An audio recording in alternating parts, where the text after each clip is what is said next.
And the fans were really incredible last night. That was quite an experience. And also the stadium people, everybody here is pretty incredible, amazing. Wasn't the way the stadium, just the graphics and everything. It was an exciting place to be. So now we're moving forward and getting ready for the Lions. Okay, what questions do you have? How tough is it to move past an emotion? Because I know you want to kind of focus on the Lions. How challenging is it to move past an emotional win like that?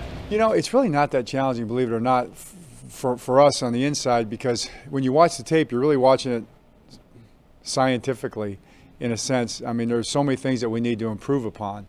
You know, we've got 15 more games to play, and everybody's going to get better, and we have to keep improving on all the little things. In order to win the next game, we have to get better. So you kind of get flipped into that mode pretty quick when you start watching the coach's tape.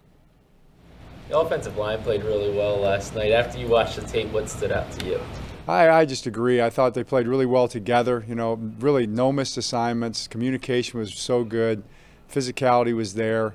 The game plan was really good. We had all kind of different types of protections we were rolling through to take care of their blitzes that Coach Spagnuolo does. So they played really well together.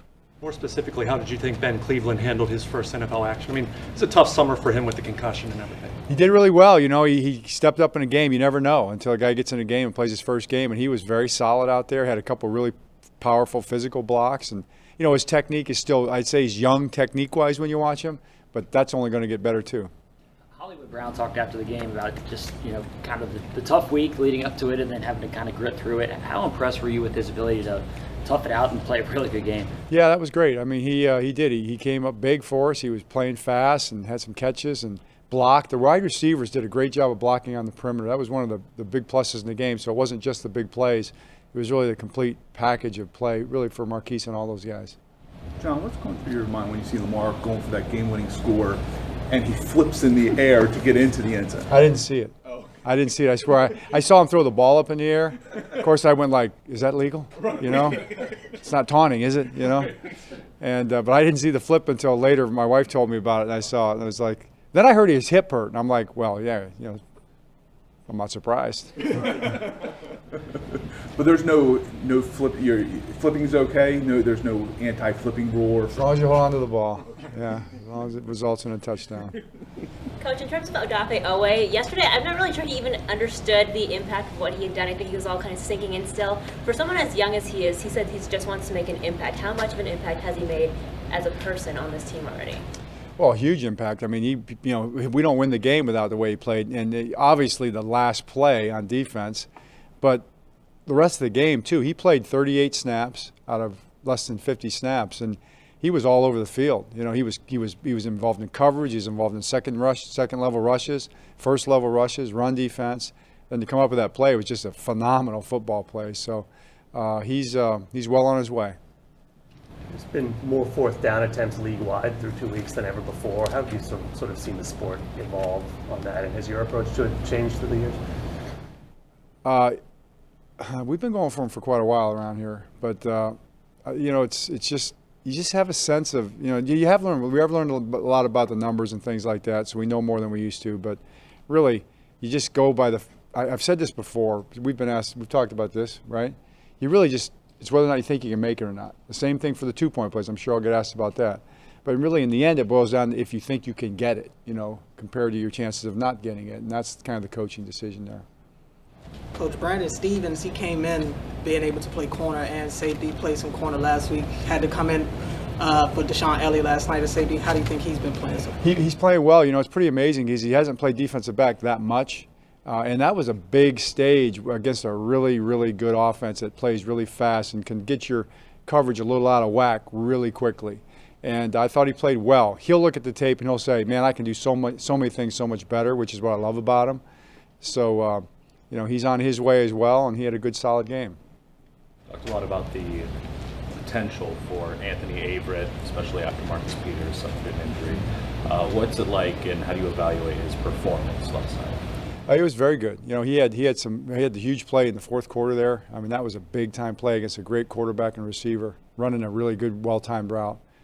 And there's some other things. You know, I'm going to be on him about a couple of things, just assignment-wise, you know, one thing mainly. So he knows what's coming. But he played like a very good starting corner out there. I thought he had a really good game.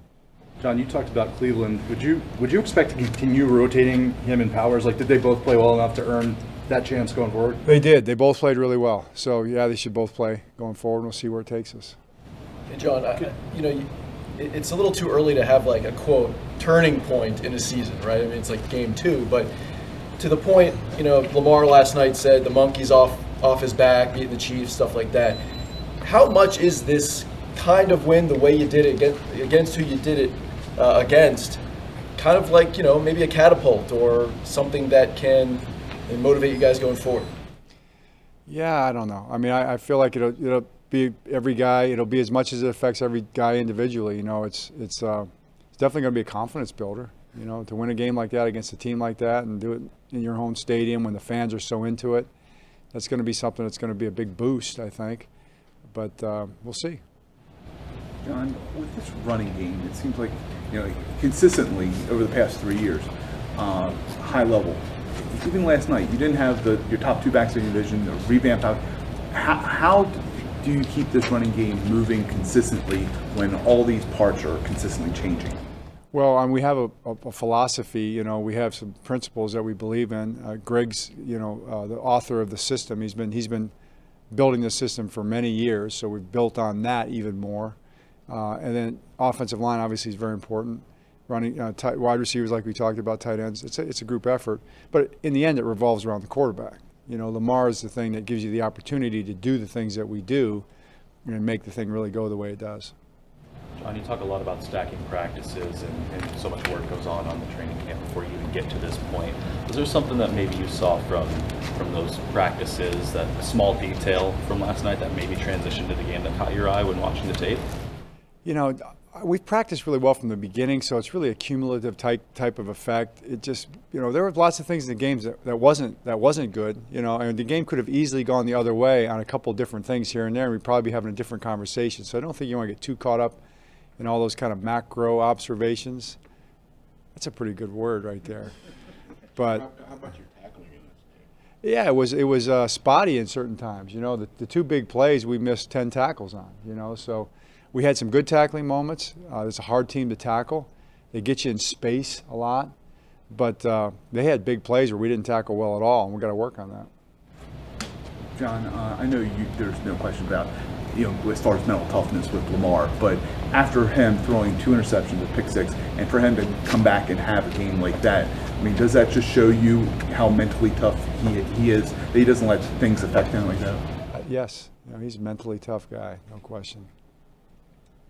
John, is Brandon Williams okay? I mean, with it being a neck, nothing, is it more on the minor side? Or? I think so. John, how big was it for Villanova to be able to step in there during a week where he got a lot of criticism from the outside of the building? Just how much do you think his experience at that position really kind of helped settle things down there? Yeah, he played well. I mean, the experience is a big part of it for sure. He's played that position, and I'm sure it helped him a lot. He was on the side he's used to playing. It's not easy to go to the other side, and I don't doubt that he could play on the right side very effectively. Just he gets time on task, but that's that was a tough assignment. The 2 pass rushers they have are really good. I thought he and then Pat McCarry cannot be overlooked. Both those 2 guys played really well. On that 2-point conversion, Zeitler was called for illegal man. Did you get an explanation on that? Yeah, that's one that the league's gonna have to look at, and we're gonna have to get. We're gonna need to understand better. Why that was called. The relationship between you and Lamar Jackson was caught on camera. You asking him whether or not he wanted to go for it. Can you just talk a little bit about your relationship with your quarterback and how much it means to be able to trust him like that? Yeah, he's a great player. He's a great player. He's a great guy. He's a great competitor. He's just, I've never been around a more competitive player. He gotten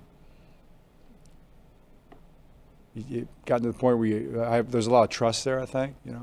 Hopefully it runs both ways. So that's what you want to have. John, what did you see on that punt where Nick Moore had to take the guy to stop the punt? Just poor punt protection. We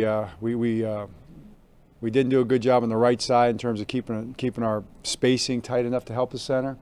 and the center didn't do a great job of with his footwork at all after the snap. So we're working on that really hard this week. Is it impressive, though, for him to have that awareness? To tackle him before Yeah, Plunk gets blocked? Sure, absolutely. Yeah, absolutely. Centers, I think it comes pretty naturally, actually, when a guy's running by you. Grab him.